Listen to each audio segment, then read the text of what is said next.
ये आकाशवाणी का दिल्ली केंद्र है। प्रस्तुत है हमारा साप्ताहिक कार्यक्रम गांधी चर्चा।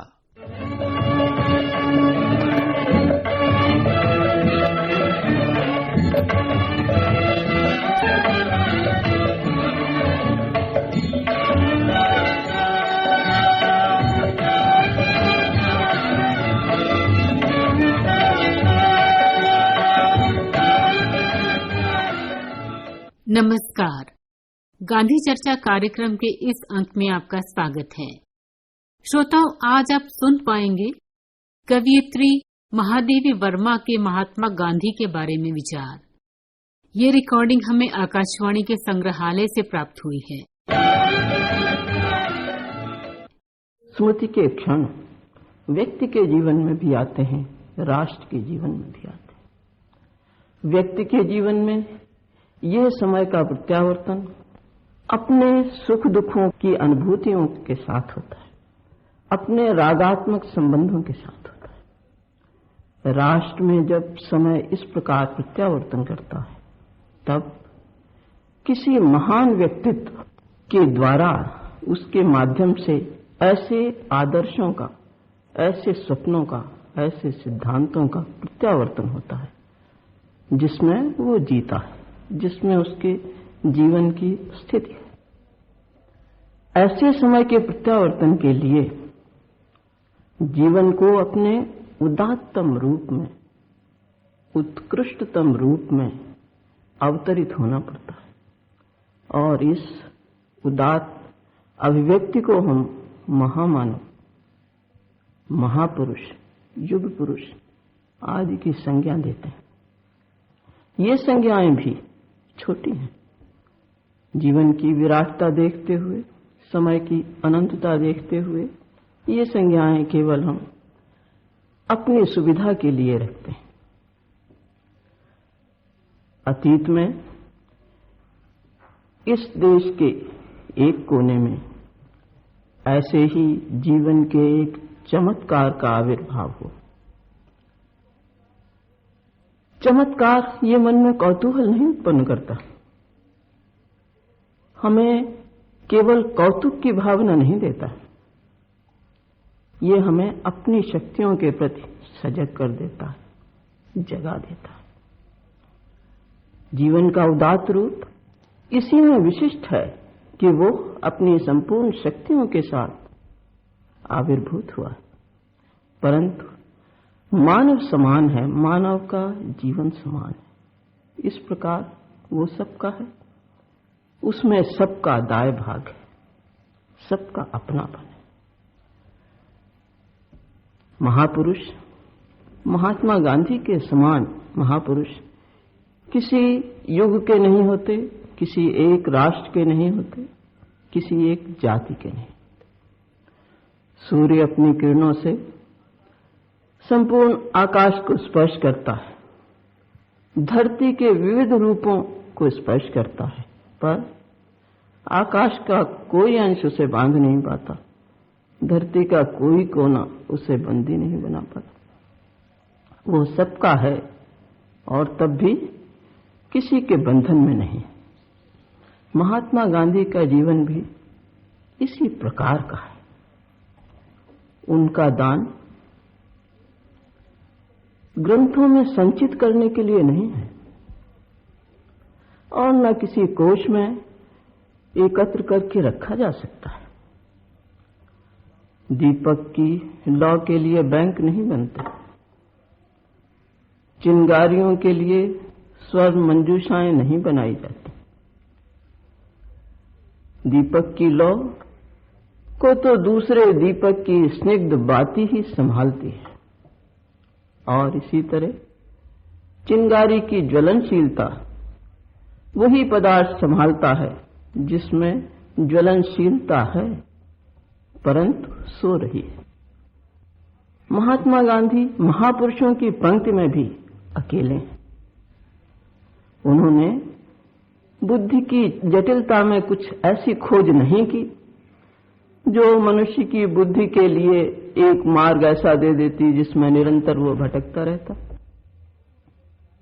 उन्होंने वैज्ञानिक के समान प्रकृति के अंधगर्भ में क्या क्या है इसकी भी खोज नहीं की।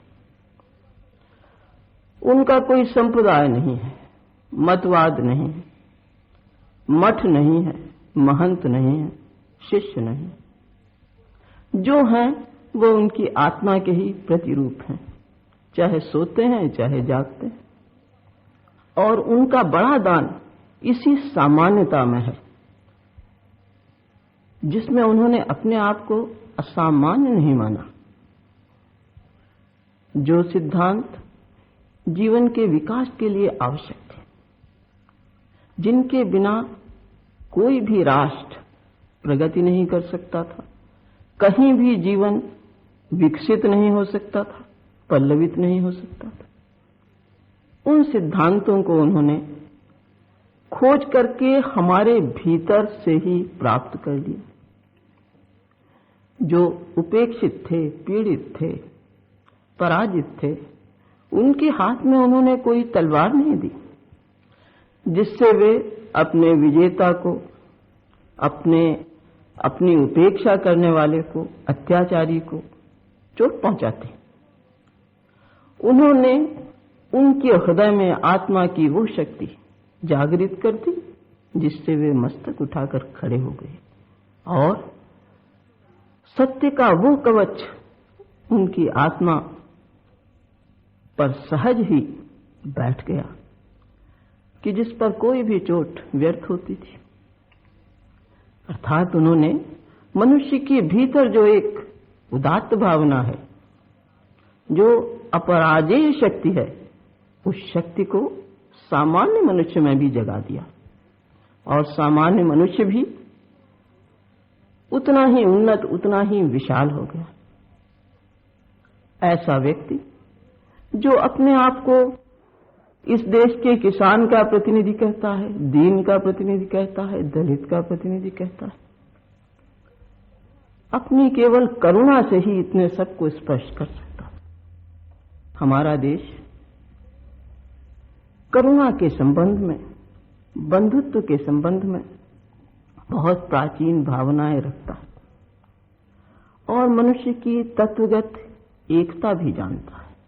उसका पूरा दर्शन, उसका धर्म, उसका नैतिक शास्त्र, उसका समाज शास्त्र, सब इस सिद्धांतों के ही अनेक प्रयोगात्मक रूप हैं। महात्मा गांधी ने उसे समझा और उस सत्य को उन्होंने सत्य का आग्रह बनाकर उपस्थित किया।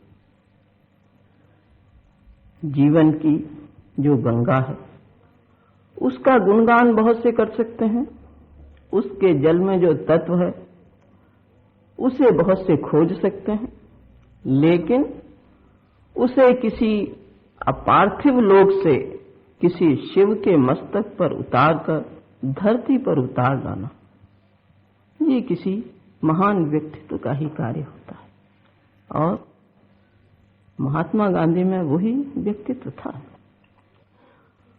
वर्षा जैसे, मेघ जैसे आकाश से बीज नहीं बरसाते, पल्लव, वृक्ष, फूल कुछ नहीं बरसाते, केवल अपनी सजलता से धरती को सजल कर देते हैं और उसके भीतर जितने अंकुरित होने की प्रतीक्षा में बीज हैं वे सब अंकुरित होते हैं। बाहर से कुछ भी लाकर के महात्मा गांधी ने नहीं दिया। उन्होंने अपनी अजस्र करुणा से, अजस्र संवेदना से, विश्व के प्रति कल्याण की कामना से जीवन को स्पर्श किया और उस कल्याण कामना ने जीवन को इतना सजल कर दिया कि अनेक रूप, अनेक रंग उसमें उत्पन्न हो गए। अब महात्मा गांधी को खोजना हो तो उन्हीं अनंत रूपों में खोजना होगा। उनकी मूर्ति बनाकर हम उन्हें प्राप्त नहीं कर सकते, उनका चित्र रख के हम उन्हें प्राप्त नहीं कर सकते। वे हमारे जीवन में इस प्रकार मिल गए हैं, समा गए हैं कि हम आत्मबोध के द्वारा ही, आत्मदर्शन के द्वारा ही अपने हृदय के स्पंदन में ही उन्हें पा सकते हैं और उनके जन्म की स्मृति मानो मानवता के जन्म की स्मृति है। इस धरती के लिए गौरव की बात है। वैसे तो सूर्य सबका होता है, परंतु जैसे पूर्व दिशा में पहले दिखाई पड़ता है, इसलिए पूर्व दिशा के गौरव को कौन छीन सकता है। सबके होकर के भी महात्मा गांधी इस धरती की मिट्टी से बने थे। इस धरती के कण धन्य हैं, उन्हें ये गौरव प्राप्त हुआ, परंतु यह गौरव तभी अक्षुण्ण रह सकेगा जब वे उनके उस महान सिद्धांत को, महान दर्शन को, महान जीवन को अपने में प्रतिक्षण अनुभव करें, अपने स्पंदन में उसे बार बार प्राप्त करें, अपने स्वप्नों में उसे साकार करें, अपने आदर्शों में उसका निर्माण करें। केवल उनके संबंध में कुछ कहकर, ऐसा जीवन जो कुछ वर्षों का है, उसके संबंध में कुछ कहकर हमारे कर्तव्य की इतिश्री नहीं होती। उनकी विशेषताओं को लिखकर, कहकर, गाकर के भी हमारा कर्तव्य समाप्त नहीं होता। ज्वाला का दान तो ज्वाला जो ले सकता है वही स्वीकार करता है। जीवन का दान जीवन के प्रति है। इसलिए उनके जन्म का जब हम स्मरण करते हैं तो अपने जीवन के विकास के विशेष क्षण का स्मरण करते हैं और हम अपने आप में उन्हें पाने का प्रयत्न करते हैं। विशेष दिन इसलिए करते हैं कि इस दिन इस मिट्टी ने एक आकार का निर्माण किया था जिसे जीवन ने अपने उदात्तम रूप में विश्व को दिया। इस धरती का बड़ा दान है। और आज हम जब संसार एक दूसरे के प्रति आशंका से घिरा है, भय से घिरा है, हिंसा से घिरा है, अविश्वास से घिरा है, तब आज के दिन महात्मा गांधी का संदेश और भी उज्जवल है। दीपक की उपयोगिता अंधकार की सघनता में ही होती है और आज वही अंधकार की सघनता है। उनका बड़ा संदेश भय की मुक्ति था। मनुष्य को मनुष्य से भय क्यों हो? मनुष्य यदि मनुष्य है अपनी पूरी मनुष्यता में, विशेषता में, तो दूसरे मनुष्य को आतंकित क्यों करे और स्वयं सभीत क्यों? उनके सारे सिद्धांत, सारी शिक्षा, सारा जीवन मनुष्य की आत्मा को मुक्ति देने में लगा है और आज उस मुक्ति की हमें देश देश में आवश्यकता है, व्यक्ति व्यक्ति के लिए आवश्यकता है। जब हम उनका स्मरण करते हैं तो आज हम संकल्प लें कि हम उनकी विश्व बंधुता को सजीवता देंगे, जीवन में उतारेंगे, उनके कल्याण के आदर्श को दूर तक फैला देंगे। जहां तक हमारी वाणी जाती हम उसे बार बार सब तक पहुंचा देंगे, प्रत्येक मनुष्य तक पहुंचा देंगे और मनुष्य की आत्मा की मुक्ति के लिए वही प्रयत्न करेंगे जिसमें उनका समग्र जीवन गया। अभी आप सुन रहे थे महात्मा गांधी के बारे में कवयित्री महादेवी वर्मा के विचार। ये रिकॉर्डिंग हमें आकाशवाणी के संग्रहालय से प्राप्त हुई। गांधी चर्चा का ये अंक अब यहीं समाप्त होता है। प्रस्तुतकर्ता जसवीर कौर सेखों। नमस्कार।